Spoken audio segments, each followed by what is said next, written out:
Les amis, bonjour, bonjour. Soyez les bienvenus au petit déjeuner de Devenir pour agir. J'espère que vous avez passé une agréable semaine et je suis très heureux de vous retrouver aujourd'hui avec un prestigieux invité. Homme de culture, amoureux des mots, écrivain, dramaturge, mon invité a occupé et occupe de très grands postes aujourd'hui. Ancien professeur de lettres modernes au lycée Dominique Tapiani de Dabou, ancien professeur de lettres modernes au lycée classique d'Abidjan, ancien sous-directeur des arts et des traditions au ministère de la Culture, ancien maire de la commune de Tahabo, ancien président du conseil d'administration de la radiodiffusion télévision ivoirienne, RTI, ancien président du conseil d'administration de la Poste de la Côte d'Ivoire, ancien ministre de la Culture et de la Francophonie, représentant personnel du président de la République, Alassane Ouattara, à l'Organisation internationale de la francophonie. Les amis, vous l'aurez compris, mon invité aujourd'hui est une personnalité mondialement reconnue. Son sens de l'écoute, son humanité, son discernement, son regard bienveillant font de lui une personnalité incontournable dans le champ des relations internationales. Oui, aujourd'hui, il est ambassadeur extraordinaire et plénipotentiaire de la République de la Côte d'Ivoire pour la France et pour Monaco. Il s'agit, vous l'aurez reconnu, de Monsieur l'ambassadeur Maurice Bandamon. Monsieur l'ambassadeur, bonjour, bonjour. Bonjour, Monsieur Emmanuel Leclerc. Soyez le bienvenu. Merci beaucoup. Et merci de me recevoir à l'ambassade. Merci infiniment pour votre accueil. Merci beaucoup. Merci de me donner l'occasion de m'adresser à vos auditeurs et à vos téléspectateurs. Merci infiniment. Je voudrais commencer par une citation Oui. de Confucius. Oui. Voilà ce qu'il soulignait pour se présenter. Oui. Aimer les autres et prendre soin d'eux, c'est agir avec humanité. Les comprendre, c'est agir avec vertu. Voilà ce que j'essaie de faire. Tout simplement, voilà qui je suis. Et vous, monsieur l'ambassadeur, qui êtes-vous ?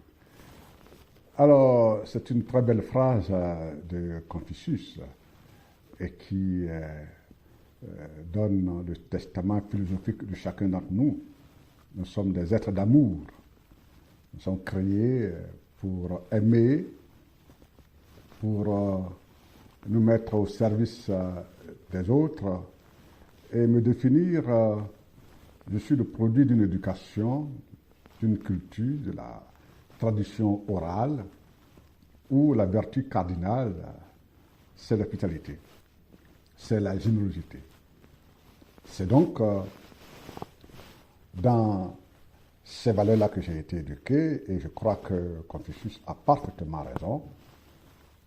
Son propos épouse bien les valeurs traditionnelles, les valeurs religieuses qui m'ont bercé et qui structurent mon engagement, mon action et ma vie. Donc je me définis comme un enfant de paysan qui est né dans un village où il n'y avait ni eau potable, ni électricité, ni école, et qui pour connaître l'instruction a été envoyé chez des parents dans un village lointain, qui a connu la faim, qui a connu la souffrance, mais qui a réussi par l'aide des autres, des amis, des oncles, des tantes, des grands-parents, des grands-oncles, des grandes-tantes. Je peux dire j'ai eu de la chance. Mais j'aime dire aux jeunes, nos parents nous donnent naissance. Dieu nous donne la vie. En d'autres termes, nous devons notre naissance à nos parents. Nous devons la vie à Dieu. mais c'est à nous que nous devons notre succès. Extraordinaire. Vous êtes une personnalité très, très inspirante, monsieur l'ambassadeur. Avant de rentrer dans le vif du sujet, au niveau de la réflexion, quelle est selon vous, non pas comme les autres vous voient, mais votre plus belle qualité? Le moi est haïssable, comme disent les Français des siècles passés, du temps du classicisme. Parler de soi est toujours gênant. Ma qualité, je crois que je suis patient. Je suis patient et je n'ai jamais abandonné quand je pense que je suis sur la bonne direction. Patience. Alors, commençons par quelques questions sémantiques. Vous êtes un diplomate. Quelle définition donnez-vous du diplomate? Évidemment, la diplomatie, la définition classique, c'est l'art d'entretenir des relations entre les nations, entre les peuples, et surtout des relations apaisées. C'est une méthode de règlement pacifique des conflits, de résolution des crises. Et donc la diplomatie, c'est, disons, le monde qui fonctionne, qui avance, avec moins de violence, avec moins de douleur.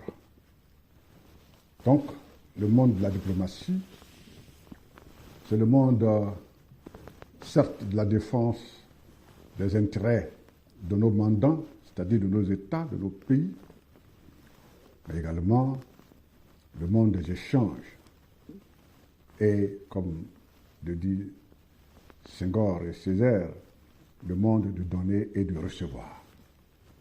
C'est hyper intéressant ce que vous dites, d'autant plus que je vais vous faire rebondir tout à l'heure sur une citation de Senghor, mais on en reparlera. Vous dites finalement que vous servez donc les intérêts de votre pays. Servez-vous les intérêts ou les images, ou l'image de votre pays? C'est tout cela. C'est un ensemble. C'est un ensemble.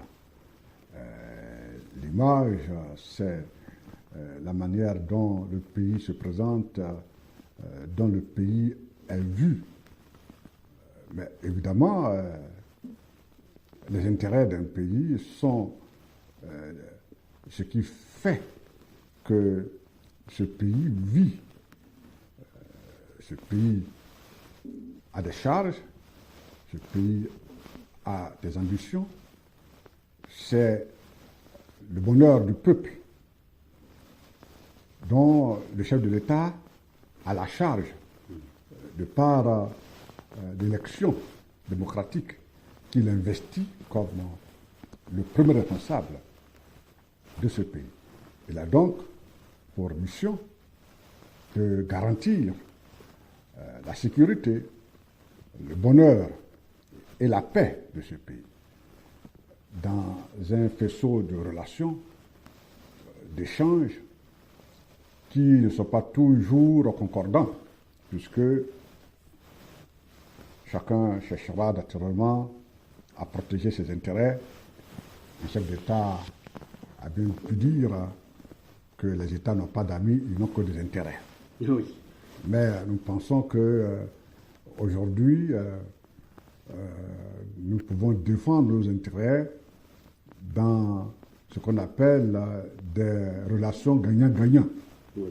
On n'est plus dans des schémas où un pays peut s'imposer à un autre par la force des armes ou par d'autres moyens. On est dans un monde aujourd'hui ouvert et la diplomatie a beaucoup profité de la démocratie, de l'ouverture aux médias, de la liberté d'expression, au point qu'aujourd'hui, il y a une éthique de la défense des intérêts.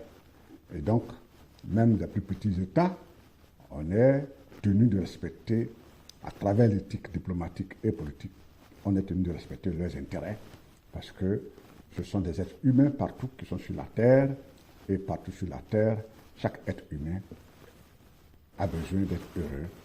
Et c'est le bonheur qui est le but de la vie. Alors, vous parlez d'éthique.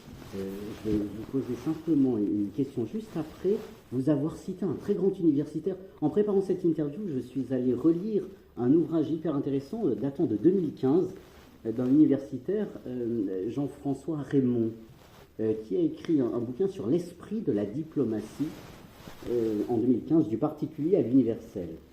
Et je le cite, dans cet ouvrage, il souligne qu'il faut retrouver les fondements de la diplomatie et ses objectifs, au-delà des mythes et des mystifications, des préjugés et des opinions. Autrement dit, il poursuit, il faut découvrir ses fonctions dans les relations bilatérales et multilatérales, à savoir l'information discrète, la négociation permanente, la dynamique de la représentation, la logique de la réciprocité.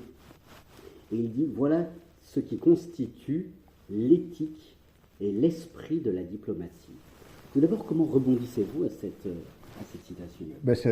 Cette citation m'appelle et appelle ma culture d'ivoirien. Ça correspond exactement à la vision du président Houphouët-Boigny.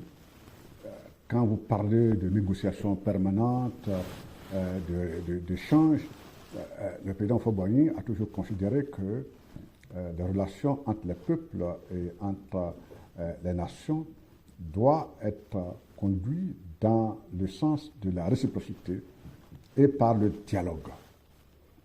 Par le dialogue. Le dialogue, il a toujours dit que quand un conflit naît, vous avez deux manières de le régler, par la force ou par la négociation.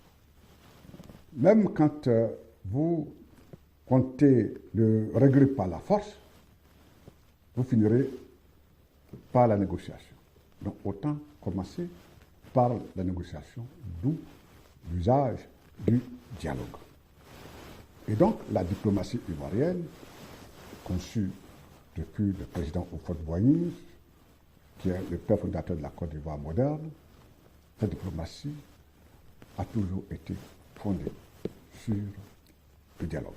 Et la Côte d'Ivoire, le président Houphouët-Boigny, a joué un grand rôle dans les grandes crises, que ce soit la situation de l'Afrique du Sud, l'apartheid, même dans les crises du Moyen-Orient, entre la Palestine et Israël. Le président Houphouët-Boigny a toujours été consulté.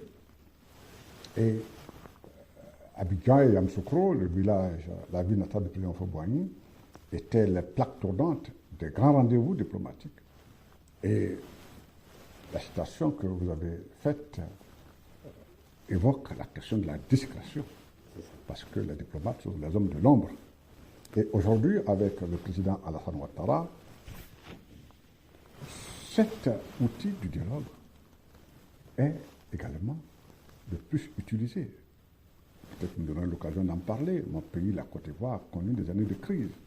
Nous avons connu la rébellion, le coup d'État, nous avons connu la guerre. Mais aujourd'hui, grâce au dialogue politique, à la négociation, au recours de la voie pacifique telle qu'enseignée par le président Houphouët-Boigny, une bonne partie de nos conflits ont été totalement, je dirais, absorbés. Je ne dirais pas totalement résolus. Tant que les hommes vivent, tant qu'ils défendent leurs intérêts, surtout en politique, on n'est jamais sûr. Mais on a évolué. Donc j'approuve effectivement cette citation que vous venez de faire. Oui, mais alors en parlant de la négociation, quelle est la part d'éthique qu'il y a dans une négociation? Et tout simplement, avant de répondre, que veut dire négocier? Écoutez, nous n'avons pas l'origine latine du mot, mais on voit bien le négoce. C'est un mot qui est, disons,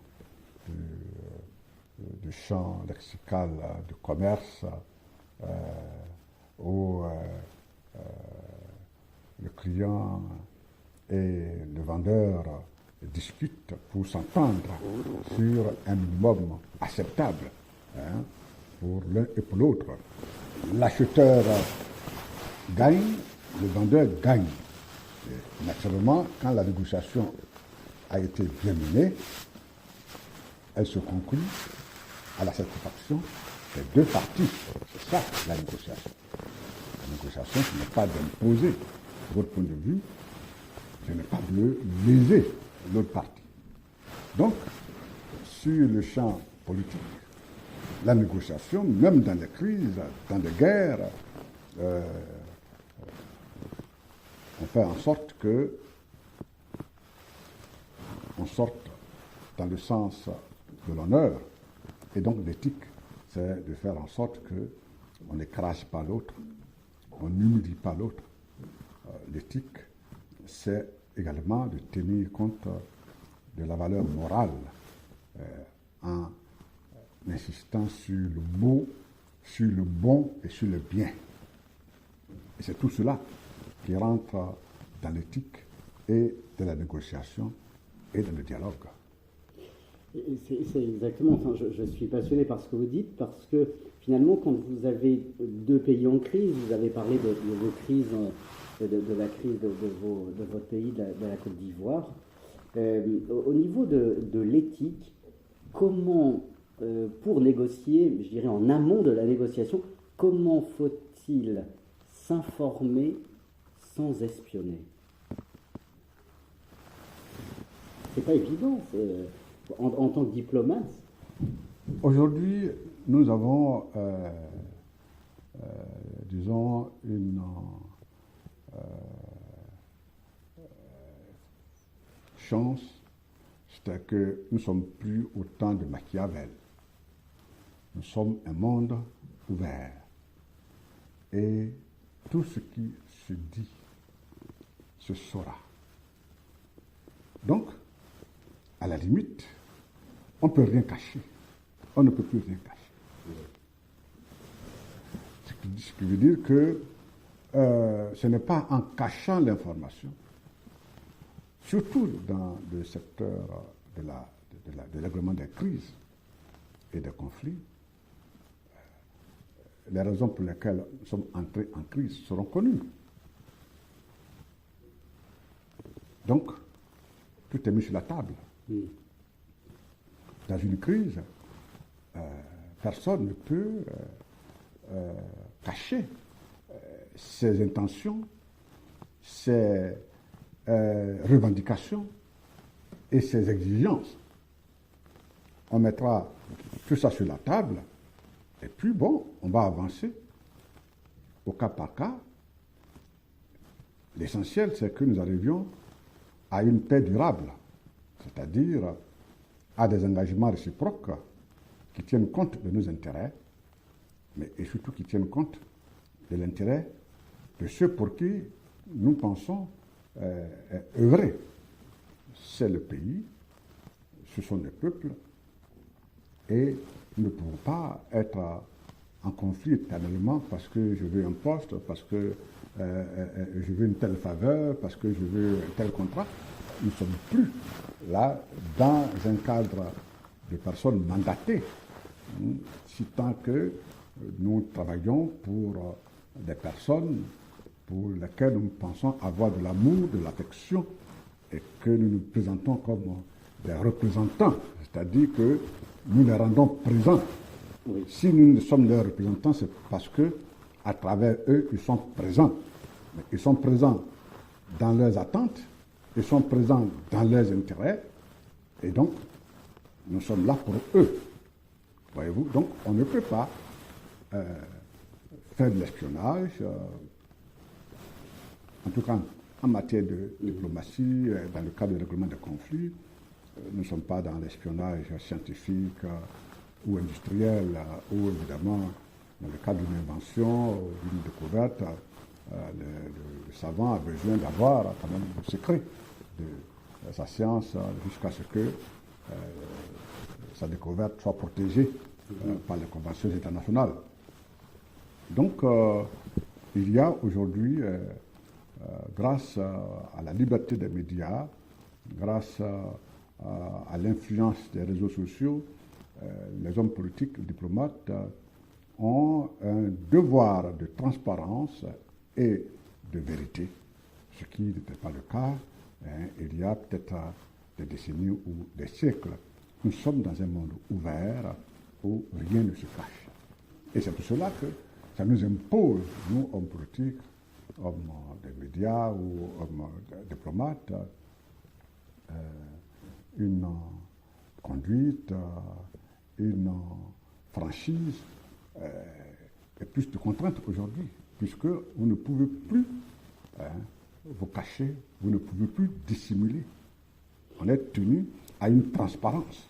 Oui, mais alors vous dites au service de la vérité, c'est intéressant parce que finalement, vous cherchez dans les conflits que vous réglez, que vous négociez, vous cherchez à servir la vérité. Cherchez-vous à servir la vérité en utilisant la persuasion ou la conviction? Ah oui, mais il faut les deux. Il faut les deux. Votre conviction s'arrête là où commence celle de l'autre. Parce que vous ne pouvez pas, en raison de vos convictions, disons, déstabiliser les relations entre États, déstabiliser la cohésion nationale et la paix. Donc, la conviction est une chose et la persuasion, évidemment, écoutez, à ce niveau où nous sommes, chacun pense avoir un sens du discernement, suffisamment d'instruction, de connaissance et d'intelligence pour savoir ce qui est bon, ce qui est juste et ce qui est bien. Donc, on discute entre personnes intelligentes, personnes de conscience, et puis, nous sommes en démocratie, nos fonctions, nos statuts, nous les devons aux urnes. Donc, là où nous devons nous entendre, c'est la modalité pour aller aux élections et pour que les urnes disent la vérité, à savoir qu'une voix est une voix. Si c'est une voix qui est en faveur de M. Emmanuel Leclerc, cette voix est en sa faveur. La voix qui est en faveur de Maurice Bandama est en sa faveur. Et puis, au décompte, M. Leclerc a gagné, on applaudit, M. Bandama a gagné, on applaudit, et la vie continue. C'est cela la démocratie. Donc, la démocratie, aujourd'hui, est une chance pour l'humanité, pour éviter les crises et les conflits et les guerres. Vous noterez que les pays les plus démocratiques sont les pays où il y a moins de conflits armés. Oui, oui. Alors tout à l'heure, monsieur l'ambassadeur, vous évoquiez Machiavel.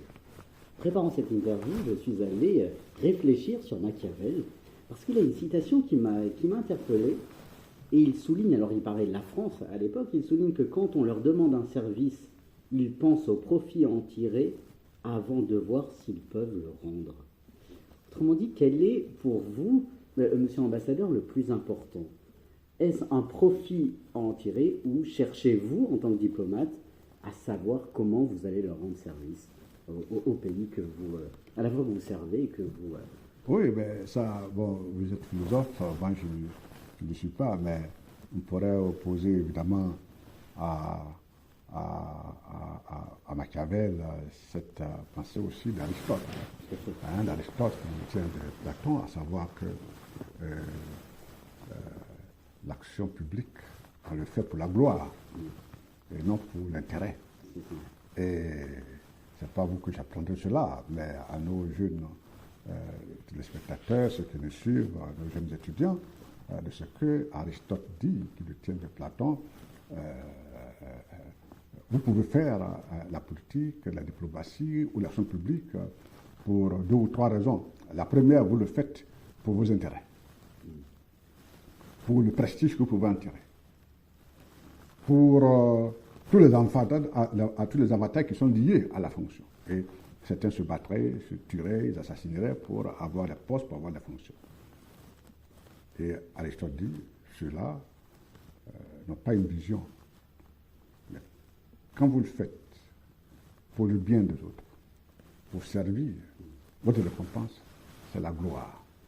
Donc, il y a à choisir entre la gloire et les intérêts. Évidemment, quand vous assumez ces fonctions, vous avez quand même le minimum ou le maximum. Vous assumez des fonctions qui vous prennent beaucoup de temps, qui vous prennent de votre famille, qui vous prennent de l'énergie. Il est normal que l'État, et c'est dans tous les États démocratiques, mette ce diplomate ou ce serviteur dans des conditions pour qu'il puisse rendre le maximum de services. Mais l'éthique et la vocation, c'est de faire ce qu'on a à faire pour le bien de son pays, pour le bien de ses contemporains, en étant loyal au chef qui vous a nommé et en étant serviable pour le peuple. Je ne suis pas là en train de donner des leçons, mais c'est pour réagir à cette pensée de Machiavel. Et évidemment, c'est une donne qui continue de fonctionner dans ce monde. Mais on est tous des êtres humains, des êtres d'intérêt, mais on a aussi des rêves, et puis on est souvent aussi animé d'un idéal. Et puis on a des repères. Comme on dit, un repère est un père. On a ceux à qui on veut ressembler. Ceux qui sont pour nous des modèles. Et nous sommes avec des jeunes. Ils ont des modèles. Quand on entre en politique, quand on entre en diplomatie, quand on entre dans l'action, dans l'écriture, on a des modèles. Et moi j'ai mes modèles. Aussi bien en Côte d'Ivoire, comme aussi de passé contemporain. Le président Houphouët-Boigny, c'était un homme de grande humilité. Au-delà de ce qu'on peut penser, la fortune, il l'a acquise et il l'a obtenue pour la mettre au service des plus pauvres. Voilà.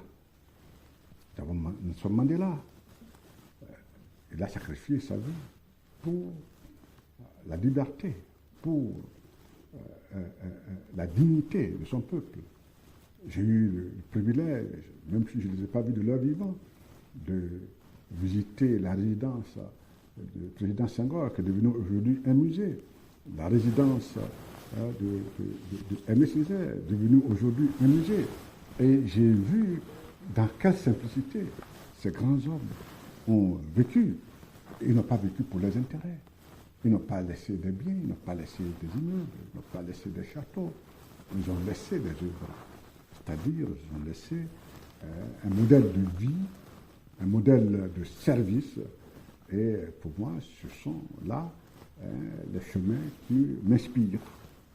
Monsieur l'ambassadeur, je vous écouterai des heures parce que vous êtes une personnalité très inspirante. Malheureusement, l'interview va toucher à sa fin. Je voudrais quand même évoquer plusieurs points. Vous êtes un homme de culture, vous êtes écrivain, vous êtes dramaturge. Quelle définition donnez-vous de la culture? C'est une bonne question. On la définit toujours, mais on ne finit jamais de la définir, de la cerner. Bon, peut-être que je parle là sous votre direction, parce que vous êtes philosophe, et les mots ont tout leur sens depuis l'étymologie, mais si je m'en tiens à ce que je crois savoir sur l'origine du mot culture, parce que nous parlons là dans une langue, dans mon pays, dans ma langue de mon pays, la culture se définit autrement. C'est l'âme, c'est l'esprit, c'est tout ce qui fait l'homme. Mais la culture, ça vient du mot cultos, qui est la semence. La semence, la graine. Et donc, on verra que la semence qu'on met dans la terre deviendra l'art de cultiver la terre, l'agriculture. La semence qu'on met dans le cœur, dans les esprits, définit tout simplement culture. Donc, la culture, ce sont toutes les semences qu'on met dans le cœur, dans l'esprit d'un individu, d'une société, d'un peuple. Et qui, naturellement, sera pris à travers les religions, les enseignements, à travers les pratiques artistiques, parce que tout cela a pour finalité de forger l'âme, de forger l'âme. La religion, à travers les semences,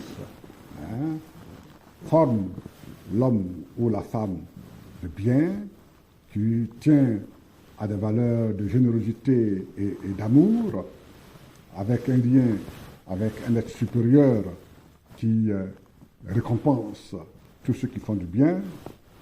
Vous aurez le succès, vous aurez le paradis, etc. Et puis la culture, à travers l'art, à travers le mot, à travers les chansons, qui également éduquent, qui forgent un tempérament, qui forgent une âme et qui vous prépare à vous mettre au service des autres dans un monde si violent que la culture a à s'armer de ses forces pour encore toucher le cœur, pour forger les esprits à aimer. L'UNESCO le dit dans son préambule. C'est dans l'esprit des hommes que naissent les germes de la guerre. C'est donc dans l'esprit des hommes qu'il faut édifier les défenses de la paix.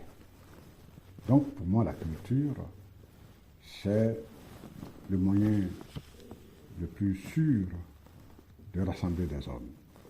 Quand nous étions ministres de la Culture, nous avons, sous l'égide du chef de l'État, proposé au gouvernement un slogan qui a été adopté, et qui est le slogan du ministère de la Culture. Nous avons dit, nous étions en pleine crise, en plein gouvernement de réconciliation nationale, nous avons dit, l'art et la culture nous réconcilient. Et quand nous avons passé cette étape, nous sommes allés plus loin pour dire l'art et la culture nous rassemblent. Pour nous, la culture permet de rassembler des hommes. Parce que la culture permet de montrer la beauté de l'autre. Et quand vous découvrez la beauté de l'autre, vous le respectez. Dans cette altérité, la culture permet d'éviter les conflits, les préjugés. La culture permet d'engager le respect mutuel et donc de créer un monde plus pacifique et plus fraternel. Votre belle définition me fait penser à celle d'Aimé Césaire, et je le cite, « Je définis la culture de la manière suivante, c'est tout ce que les hommes ont imaginé pour façonner le monde, pour s'accommoder du monde et pour le rendre plus digne. » Mais c'est cela. C'est exactement ce que vous avez dit. Cela. Vous n'avez pas dit façonner, vous avez dit forger. C'est magnifique. Merci beaucoup. Et alors, monsieur l'ambassadeur, à votre avis, qu'est-ce qui actuellement dégrade la culture? Je pose cette question parce que Camus souligne que tout ce qui dégrade la culture raccourcit les chemins qui mènent à la servitude. Selon vous, aujourd'hui, qu'est-ce qui dégrade la culture? Ce qui dégrade la culture, c'est la sous-culture. Qu'entendez-vous par sous-culture? La sous-culture, c'est cette consommation tout à fait frénétique de l'éphémère qui est suscitée malheureusement par les réseaux sociaux. Et les réseaux sociaux ont ceci de beau qu'ils permettent de diffuser en un temps record de belles choses, mais comme en même temps, elle peut diffuser du mensonge et des fausses créations. Voyez-vous, aujourd'hui, l'art qui est si dur, qui est si précieux, est fortement déprécié à travers les réseaux sociaux parce que par la nudité ou par le scandale, on peut créer le buzz, comme on dit, et gagner des millions. Parce que malheureusement, plus vous voyez, plus vous vous faites voir par des milliers de gens, par des millions de gens, vous recevez la publicité et vous êtes gratifié. Donc, ce n'est plus l'intelligence qui est récompensée, ce n'est plus le talent qui est récompensé, mais c'est la quantité de ce que vous avez vu fait voir. Et nous pensons que nous avons encore du travail à faire pour que la culture reprenne sa place. Les États, les gouvernements doivent encore investir beaucoup pour la culture. Malheureusement, la culture n'est pas toujours bien logée dans les priorités des États et des gouvernements. Et nous l'avons constaté, on le voit même ici, en Europe, où des pays ont été des vrais défenseurs de la culture. Aujourd'hui, la culture n'a plus la place qu'elle avait et nous devons nous mobiliser davantage pour que la culture reprenne sa place. Parce que sinon, nous aurons beaucoup de monstres. Là où il n'y a pas de culture, apparaissent des monstres. Vous avez une belle définition et un beau regard, je crois, du monde. Je ne peux m'empêcher de vous poser une avant-dernière question. Vous avez été ministre de la Culture et de la Francophonie et vous êtes actuellement le représentant personnel du président de la Côte d'Ivoire pour la francophonie à l'Organisation internationale de la francophonie. Ma question est la suivante, monsieur l'ambassadeur. Quel est votre regard et quelle est votre réflexion sur l'écriture inclusive? Vous qui êtes un amoureux des mots, de la belle langue française, quel est votre regard vis-à-vis? Oui, évidemment, l'écriture est faite pour rassembler, elle est faite pour forger, pour édifier des hommes et des femmes au service de leur peuple. Et nous avons vu toutes ces générations d'écrivains dits engagés. Parce qu'ils ont toujours pensé que la plume pouvait servir à quelque chose. Que la plume est un moyen d'éduquer à la qualité, d'éduquer à l'amour et à la liberté. Grâce à l'écriture, les peuples ont pu briser des carcans. L'écriture a permis de mener des luttes sans forcément déclencher des guerres. Donc l'écriture a toujours défendu des grandes causes de l'humanité. Bien sûr, même les écrivains intimistes qui pensaient écrire pour eux-mêmes, ils ont écrit aussi pour les autres. Donc je peux penser que même une écriture intimiste, individualiste, qui pense, qui explore l'état d'âme de l'auteur, elle est aussi inclusive. Parce que, Victor Hugo l'a dit, quand on lui reprochait d'écrire des poèmes où il pouvait pleurer la mort de son enfant, quand on reprochait à Lamartine d'écrire des poèmes pour célébrer l'amour ou la douleur de perdre l'être aimé, par exemple le lac, un de ses poèmes romantiques les plus célèbres, parce que Victor Hugo a dit « Imbécile qui croit que je ne suis pas toi ». Voyez-vous? Donc en parlant de moi, je parle de toi. Quand l'écriture est profonde et qu'elle scrute l'âme profonde de l'auteur, même dans ses préoccupations les plus intimistes, naturellement, vous parlez de tout le monde. Toute douleur intime est une douleur collective. Qui n'a pas pleuré d'avoir été abandonné? Qui n'a pas pleuré d'avoir été humilié? Qui n'a pas souffert de la déception amoureuse, de la perte d'un être cher? Qui n'a pas souffert de la maladie? Donc, les auteurs qui évoquent ces questions-là, quel que soit l'angle sous lequel ils les évoquent, ils font une écriture inclusive, décrire la nature. Aujourd'hui, la nature qui est si malmenée avec des questions climatiques et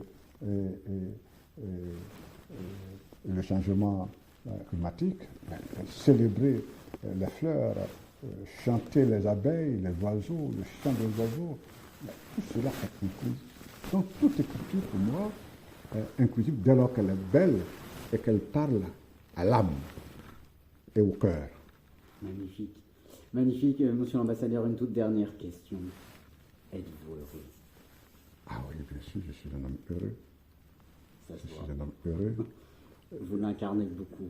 J'ai eu beaucoup de bonheur. J'ai reçu du bonheur auprès de mes parents, de mon père, de ma mère, de mes frères, de mes sœurs. J'ai reçu du bonheur, de l'amour. Donc, on donne ce qu'on a reçu. Donc, je suis heureux et je souhaite que le monde soit heureux. Bien sûr que on connaît des frustrations, on connaît des blessures, on connaît des humiliations. Mais ce n'est que quel est l'homme qui dans la vie n'a pas connu cela? Quelle est la femme, quel est l'être humain qui peut passer tranquillement ce chemin sans subir les agressions du soleil, les agressions du vent? Mais c'est tout ce que nous subissons. Mais c'est tout ça qui fait que nous sommes triomphateurs de la vie.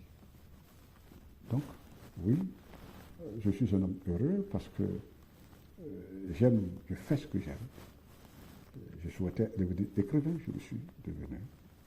Je souhaitais me mettre au service de mon pays en défendant des causes, en allant me planter pour aider mes populations à avoir de l'eau, de potable, à avoir des routes, à avoir des écoles, à avoir de l'électricité. Je l'ai été, j'ai aidé pendant 12 ans ma commune de Tahabo à régler des problèmes. J'ai été député, j'ai été ministre et je me suis mis au service de mes administrés, les artistes, les écrivains, les hommes de culture de mon pays. Aujourd'hui, je suis ambassadeur, moi, chef de l'État, le président Alassane Ouattara a fait confiance en m'amenant dans ce grand pays qu'est la France pour représenter la Côte d'Ivoire.